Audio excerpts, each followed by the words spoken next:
Hello, everybody. Hello, everybody. I am Katie Lowe, and I'd like to welcome you to Rhythm Flow Radio live stream right here on Facebook Live, YouTube, and Spreaker. I'm going to waste no time bringing in my guest today. I'm going to put her right here on the screen with me. Wilhelmina, where are you? Hold on. I can't see your... Okay, I can't see your face. Hold on. Okay. Can't see. I don't want to Hold wait. on. Okay. Hey, Tracy. I might need you to log out and log back in because I can't see your face. I know you're back there somewhere. And I want you in this screen with me. I want to get down in the show today. I don't have any hot topics. I have hot topics that I want to talk about. But I think there's too much information that Wilhelmina needs to get out today. And I don't need to be talking about any hot topics. I need for her, she'll be back to come in and tell her story. Because there is so much of the story. I mean, it's just hard to put it into one show. And she's going to log right back in. And we're going to get into the meat of this show and let her finish up her story. I'm going to sit back and I'm going to allow her to talk about her story today. She's given me so much food for thought and information. I mean, me being a female, I think that every female and male, because they also... Okay. I'm so sorry. I don't know what happened. Don't worry about it. Don't worry about it. I was just telling everybody, I just want to sit back and allow you to take people on your journey. I mean, you have such a journey that you've been on. And as a matter of fact, I'm going to come out the screen and I'm going to leave you here to talk. And I want you to just take them on the journey. I'm going to... I think I can just, that's not what I want to do. Let me see. You just go on. Don't worry about me. Pretend I'm not here. Okay? I can't do that because you're so fabulous. Listen. Thank you so much for being a part of my healing journey because it wasn't you. I want you to introduce yourself. And please don't just tell them that you're a cancer survivor. Tell them who you are. Okay? And then I want you to go into the story where we left off. Okay? And if I think that you're not giving them enough, I'll say something. But other than that, I just want to sit here and enjoy my water. Okay. Okay. The platform is yours. Good evening, all. I'm Wilhelmina Wade, and I'm just blessed to be here this evening to share my story and also to touch any and every ear and heart that I possibly can to let you know that as long as you got breath in your body, and long as you got faith in your heart, you can make it. I'm a PTSD survivor of an emotional abusive former marriage that led me to get a divorce. That relationship was up and down for completely from the time that I initially met my former spouse up until the day I divorced him was 18 years. I want everybody to understand this. If you don't understand anything else, make sure you stay close to your family.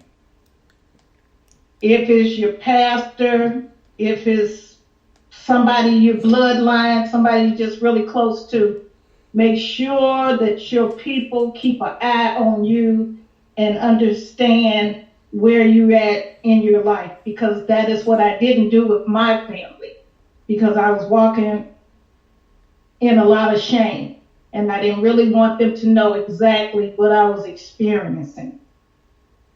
I'm also a brain tumor survivor, and during that marriage I went through brain surgery, and shortly thereafter that's when quite the abuse started happening, but I wasn't aware of it myself because I was healing from the brain surgery. And it was rough. It was very rough. And I didn't allow my family to know the truth. And I would share with each and every one of you all, just be truthful. Just tell the truth. You don't have to tell things in detail, but in order for someone to be able to hurt you, is they have to have something to hold over your head. And they can't hold anything over your head if they know that you have people that's looking out for you and that's there to protect you. So going forth, I was isolated from my family by this former spouse.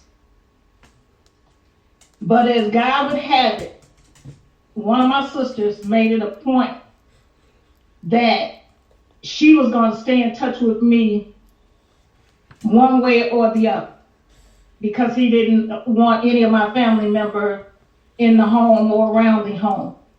And so my sister, she befriended and she knew some people that were of the Jehovah's Witness faith, and she would ask them to go by my house and knock on the window, knock on the door, just to make sure that they would see me or hear my voice. And then they would let her know that, yeah, we saw your sister. She looks good. We heard her voice. And that's how my sister literally kept a communication line with me for almost 4.5 years. And so we go for, I reunite with my family. I gradually started opening up and talking to my brother, who he passed. He made his transition in December of 2020. And I thank him so much, because if it wasn't for him and my sister, they're the ones that saved my life. Once we regrouped, he was the type of guy, you're not going to keep me from my sister. So he wasn't afraid of stirring the pot with my former spouse. And he was the one that kind of opened the door to me being back exposed and around my family. So once my brother started coming back around, I started confiding in him. And he had always been my confidant. He's a year younger than I am. Since we were children, if you tell him something, that's bond. He's not going to repeat it.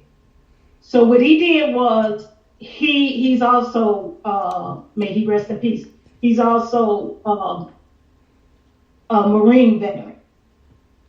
And he was very involved with the VA hospital and programs, VA hospital. And he's also was a PTSD survivor. And he also passed of prostate cancer. And so he started taking me to his counseling sessions with him. And he put me in a situation to be alone with one of his case managers. And she kind of cultivated a relationship with me to open up and talk.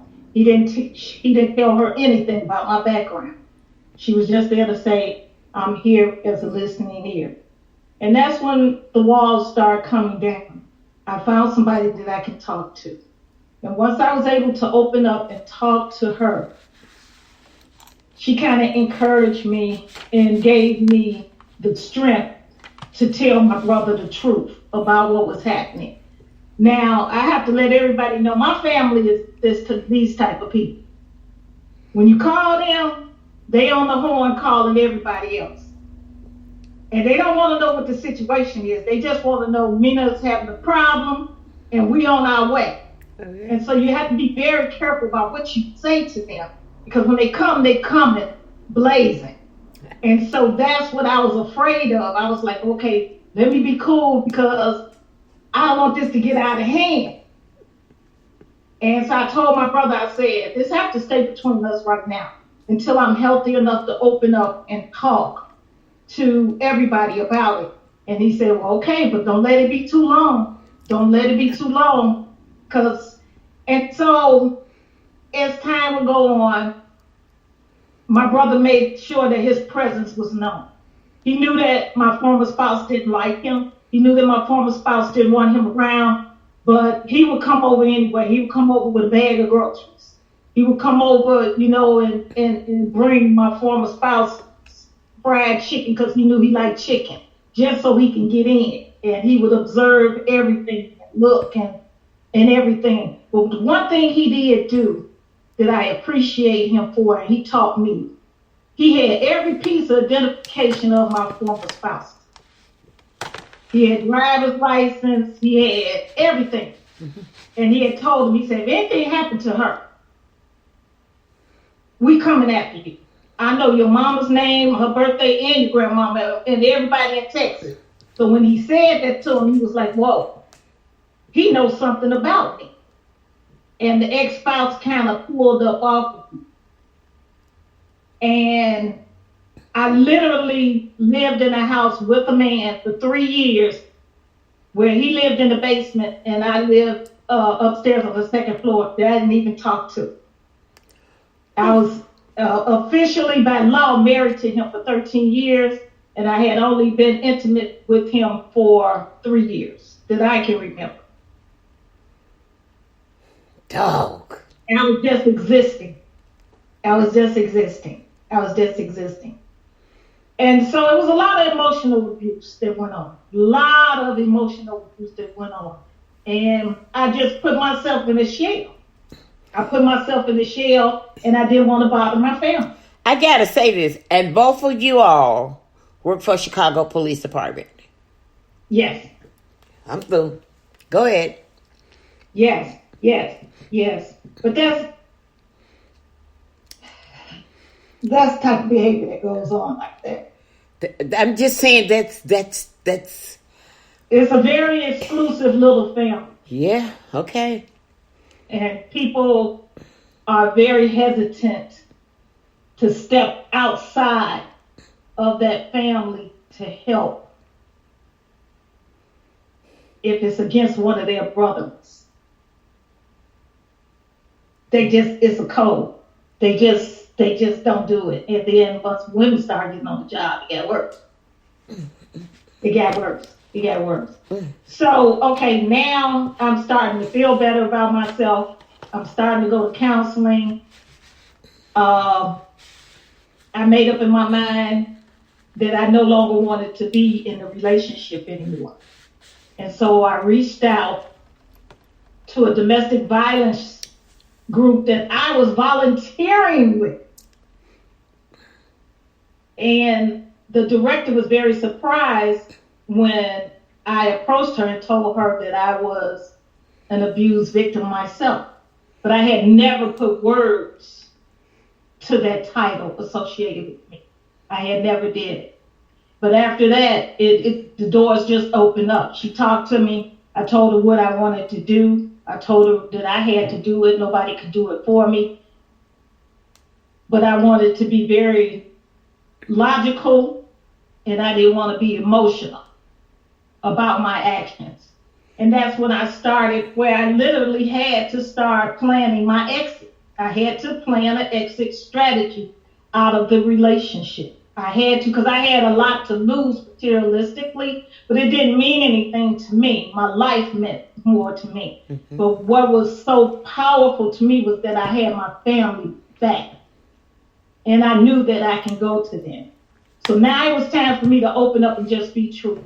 And that's what I gradually did with certain family members. I have 2 sons, and one is also a Chicago police officer. Officer Terrence Roberts, I love you. Mommy, love you. And his dad is a retired police officer also. But I had to figure out through counseling how would I tell my sons, because I had been putting on and off these masks for all these years. Mm-hmm. And it's like, wow, this has been going on all this time and you never told us. But the one thing that I had going for me is I had documented everything. I love to take pictures. Okay, but how did you take that? I mean, what I gotta say this, wasn't that a stressful situation? And how did it was very stressful. How did you? It was very okay, stressful. Tell me, how did you go to work every day as a Chicago police officer and take that stress to work with you? I mean, it had to affect you. You can't tell me that you went to work every day with a gun around your waist and you out on these Chicago streets and you were in a stressful situation at home. You had to go to work and then you had to go out here on a beat on the Chicago streets. Girl, I mean, mentally, that maybe you are stronger than me. That wouldn't affect me. Every day. A lot of us are doing that every day. Every day, and go to work every day. I just detached myself. I compartmentalized all my feelings. I knew I had to be this person at work. I knew I had to be this person at home. I knew I had to be this person in front of these people, and this is how I had to act in front of these relatives. So I was steadily always putting on different masks, on and off. And it was so emotionally draining. So emotionally draining. It was just like peeling an onion. It was just like peeling off them layers and whatnot. And it took me quite a few years in counseling to get to the point to understand and embrace that I was worthy. I was worthy. I was better than all of this. That I didn't deserve it. I didn't deserve to be treated like that. Period. And I didn't understand why this person treated me like that, because I had been married 27 years before him, my son's father. Mm-hmm. And we were on amicable terms. We were cool. Things happened. And we were all right. And so when I got married the second time, I didn't even know I was married, because it was post-brain surgery. And my family was very upset with him, because they were like, well, how can you marry her? She don't even know who she is. But the damage was already done. We were married. So did you have did you have this brain tumor when you married this man? The second husband? I was 4 months post-brain surgery. I had the brain surgery March 2006. And the marriage was July. The marriage license said July 2006. We had talked about marriage.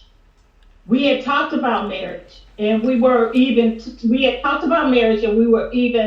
talking about an official engagement and whatnot.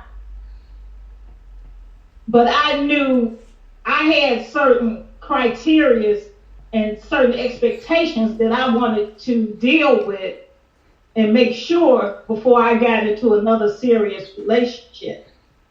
And he knew that.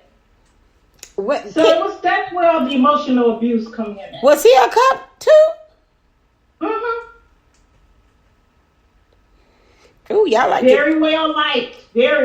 Oh, but y'all like to keep this stuff in the family, huh? I said that. Then listen, I want everybody to know that I really said that as a joke. I really did. No, it's true. Okay. It was like with him, and I'm not saying anything behind his back if he sees this or whatever. With him, I wouldn't have never married him without having premarital counseling. Okay. Because he had a lot of baggage. I knew about a lot of his behaviors and red flags. I knew. Well, do you think that you had just got out of one frying pan and now you got a brain tumor. Do you think you were vulnerable? I was very vulnerable. Okay. Very, Okay. and he saw all of that. He saw all of that. He saw all of that from he used that to his advantage. He used that to his advantage and whatnot. So he looked at me as a meal ticket. Well, honey, you were. Shoot. I mean, I'm just gonna. You were a meal ticket. Look, it's all right because my attorney made sure I'd be all right. Okay. So I ain't even worried about that. Carry on. Let me be. Okay, let me be quiet. Let me be quiet. Yeah, go ahead. Take care of your children, honey. Just do right. Don't do wrong by people. Let God handle it. Okay, let me be quiet and listen. But you have to understand, all of this was going on for like 13 years. 13 years. No, and it was just horrible. It was just horrible. It was horrible, and even now in my counseling sessions before my PTSD, we're going through photos that I had, and when I look at some of them, I'll tell my counselor, I'll tell the doctor, I was like, where was I at? She said, well, you were here. Don't you see you were here? I was like, but I don't remember that. He said, well, you wouldn't have known that. You had a brain surgery. They cracked open your head. You have the band to prove it. And they pulled your skull back and they removed the tumor. And you had to take almost 5 years to recover from that surgery. And at the same time, you was going through a lot of trauma that we weren't even aware of. So you never healed. Period. I hadn't healed inside. I hadn't healed. So we go on, and I get to the point. We're gonna fast forward, and I get to the point that I'm worthy. I need to prepare myself to get strong enough because I want a divorce. I'm going to divorce you by hook or crook. I'm going to do that. And he told me that that's not going to happen. You can live upstairs and I can live downstairs, and that's going to be the end of that. And I know that you're not going to tell your family because I know how you are. You're a very powerful type of woman, and you don't want your family to know what's going on. And he didn't know that I had been already talking to my family, and so we had already got that together. So I was like, he can say whatever he want to say, but I knew what I needed to do. And it was very stressful. I was having breast issues. I had never had those type of breast issues before. I was having cysts in my breast. I started developing lesions on my breast, and I had never had that before. And my breast specialist at Northwestern, Dr. Seema Khan, she had told me in 2008, she said, your blood pressure is extremely high, and you're really, really stressed out. But I couldn't at the time filter what she was saying because I was 2 years post brain surgery. Okay. And I was in a very intensive rehab program at Northwestern. I went to vocational rehab, I went to occupational, I went to physical therapy, very intensive. And to this day, I'm still a part of the neurobehavior program for my brain injury. And she had said, you're really stressed out. She said that sometimes stress will mimic certain things in your body. You can, have breakouts and rashes and this and that and the other. And I didn't understand what was going on. And it was because of stress. It was because of stress that I was having all these problems with my breast. And I didn't understand it. I just didn't understand. I was like, well, I'm not sexual. So, it's not that what's going on? I don't have any disease inside my body that they didn't catch because they got all these different tests I'm going on every month, blood workup, urine analysis, scans and everything. And it was stress. Stress will kill you. Stress, shame, and lying will kill you. And as my son said, short of you telling me the truth is a lie. Now I want to say this. You just made a statement. You said stress. What else? Lying. And shame. And shame will kill you. Will kill you. Okay, so you were trying to kill yourself. You were literally. You were lying to your family. You were under stress. Okay? And you were shamed. That's why you wouldn't tell your family anything. You was lying to yourself. So all of the things that you just said, you were doing to yourself. So basically you were trying to kill yourself. Truly. Because at one point, I felt so empty because I was estranged from my sons. And I was very close to my sons.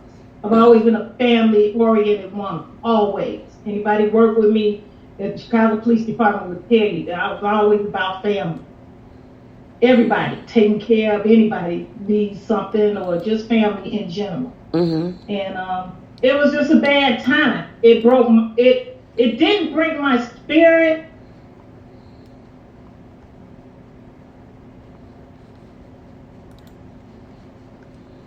My spirit wasn't broken. But I just felt so defeated that I had put myself in that situation when I was carrying the burden of somebody else's actions that had nothing to do with me. The former spouses, those were his actions. It had nothing to do with me, the way he treated me. Wow. Well, do you think it was because of love? No, it was never love to begin with. Okay.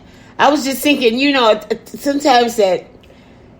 sometimes, and this I know this to be true, and I had a conversation Saturday night, and this is how I know sometimes this is true. Sometimes when we love a person, because we forget to love ourselves first, and you can only love someone if you know how to love yourself. See, if you don't know how to love yourself, you can't love anyone else. I don't care what anybody says, because if you don't love yourself, you don't even know what love feels like. That's true. Okay? Yep. So I'm asking you, because maybe you love that first husband, that's why you wouldn't communicate and say what was going on, because you loved him and you didn't want people to know. Well, my reasoning for not really talking to family and my first husband, and you hit the nail on the head, because that was the only husband I had. Okay. That first one. Tyrone Leslie Robert Sr. Okay, he was the man. And he, like I said, we cool. We all right. Okay. I was more nervous about what they would do to me. Okay. That's what I was more nervous about. Okay. I was nervous about my son getting in a situation of losing his job. Okay.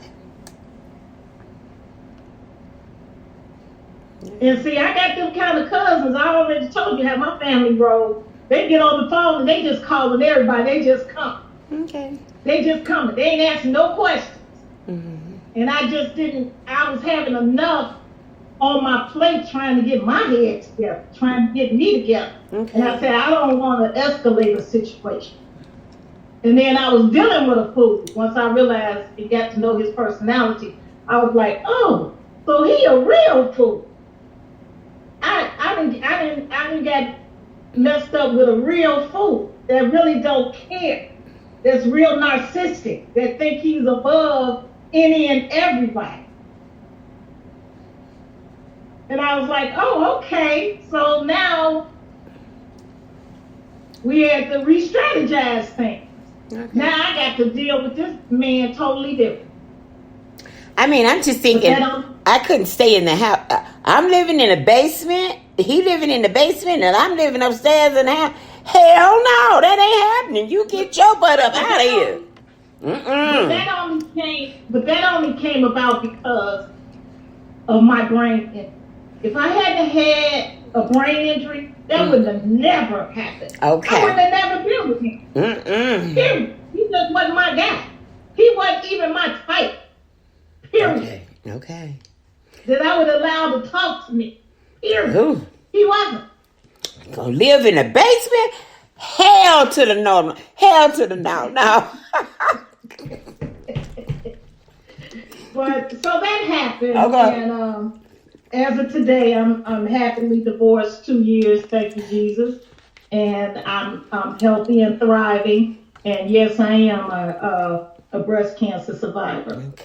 And we go forth, and I work with my medical team, who I'm so grateful to, that helped me make sure that I get the people that I needed in my circle to make sure me going forth, anything I did was airtight. I didn't have to be scared. I wasn't scared of him. And this was the crazy thing about it. I cared about his mother. Oh, okay. And I cared what his mother felt about him. I didn't want his mother to see him being the no good person he was. That was more important to me sometimes, was his mother. And then when it came all down to it, his mother was in on it. So, it happens. It happens. Well, once his family found out I filed for divorce, I ain't heard from none of them people. Though, I get, you know what they say? What are they? Experiences and lessons, right? Blessed lessons. And I love them. Okay. I love them. I love every last one of them. I love them. Because I was like, what? Okay. Oh, okay. We look. We ain't going to that class again. I heard that. We ain't got to go to that class again. So, we worked very tirelessly and got him out the picture. Again, I had a lot to lose. Okay. And my legal team and my medical team worked in tandem together. And I'm comfortable. Well, that's important. That's important. That's important because you talk about, going through. I just want to show this picture. I'm going to put this picture up. I'm going to leave it up long, but I got to show it. This is the brain surgery. Yeah. Okay, let me get this comment out the way. This is the brain surgery. And the brain surgery, this was before the cancer, right? Yes. Okay, the brain surgery was before the cancer. So, you've been... 13 years before. 13 years before. So, you've been through a lot. And to see you smiling and thriving and feeling good about yourself today, that is very important. Because it is. Some women, should I say some women, some men can't take this type of stress. And you can't say that it's not stressful, because just thinking brain surgery, period, just to hear that is stressful. Okay? Yeah, it is. But looking at it on the other hand, it kind of saved me. Okay. Because the residual effects from my brain surgery kind of numbed me. Kind of really numbed me emotionally. And that's how I got through it. Oh, really? That's really how I got through it. I was numb to certain behaviors, so I would just like, well, long as, I'm comfortable, long as I'm all right, then okay, go on over there, you do whatever you're going to do, just don't bother me with that nonsense. But see, after a while, it did bother me, because I had morals, I had values, I had a conscience.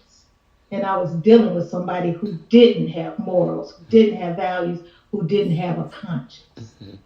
And that was the difference. That's when it opened up the door. And I was like, this is bull crap. I say it the other word, but I'm trying to keep it politically correct. Because I got a potty mouth. Girl, listen, there are things that can make you be bilingual and you don't be speaking Spanish nor French. Okay. What you got it? I be saying, I'm going straight to the wood. Yeah, so again, it was blessed lessons. It was blessed lessons. We come forth, and I had a little rock and roll with him, with the divorce thing. And I couldn't understand that because I was like, dude, I don't have no kids by you. What, why you trying to skate on me? Get your suitcase. Let me shut up. Look, and that's exactly what the judge told me. You have until so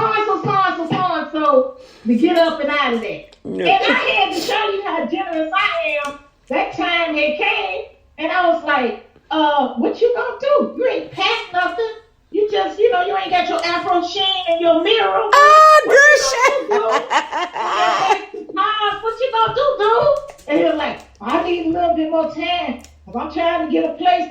Well, your mama got a place. Your sister got a place. Somebody got a floor you can lay your head on. You need to be getting up out of here. Well, can you give me 3 more days? Okay, I'm going to give you 3 more days. I'm going to give you 3 more days. I'm going to give you 3 more days. I was like, oh, okay. But like I said, my attorney, my legal team, they to this day, they're still taking care of me very well because this fool took me back to court this past March in the middle of COVID to try to sue me because he felt like that he signed over his rights to the equity in our marital home.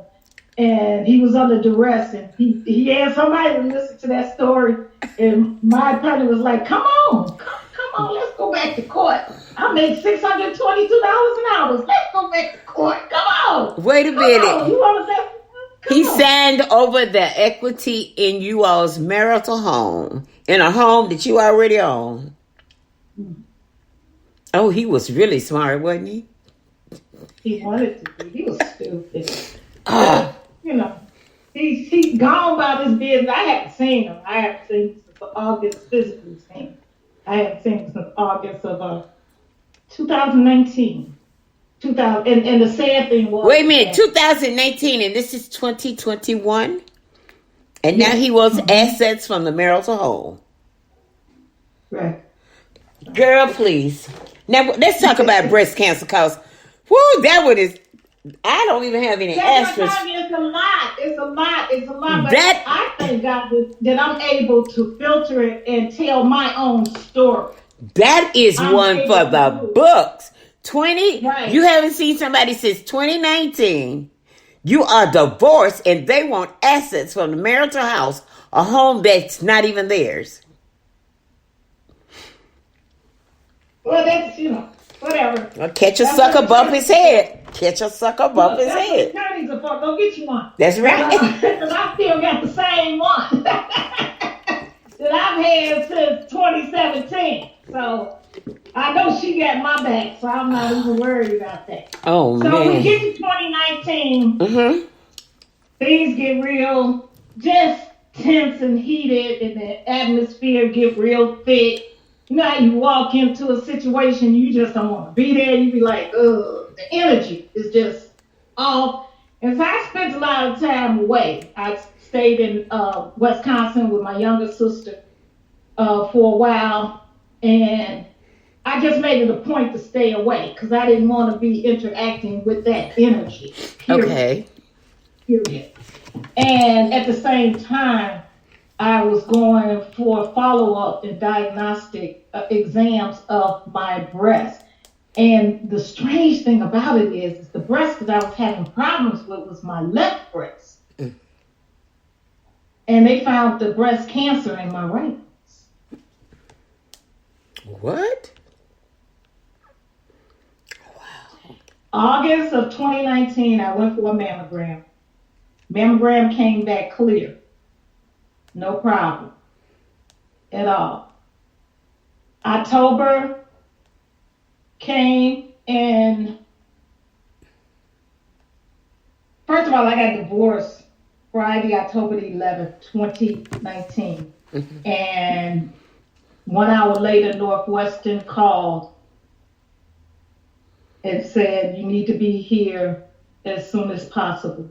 We have confirmed that you have triple negative breast cancer and it's metastasized. We need you here now. And the Wednesday, which would have been October the 9th, is when my sister and I went to Northwestern, and that day we were there for almost 10 hours, and I had 15 biopsies and saw 2 different breast specialists. The Saturday before the 9th of October, follow me now, is when my sister, Wilhelmina Wade, my primary caregiver, found an almond-shaped lump in my right side of my armpit. And what got her attention was I was changing a t-shirt. We were getting ready to go out and run some errands, and I was changing the t-shirt, and my nipple on my right breast was inverted. And my sister is also a breast cancer survivor. Okay. And breast cancer runs in our family, so we were predisposed to have it. And so she saw that the nipple was inverted, and she asked me, she said, does that hurt? And I said, no. She said, how long has that been like that? Has it been leaking or anything, any fluids or anything coming out? I said, no.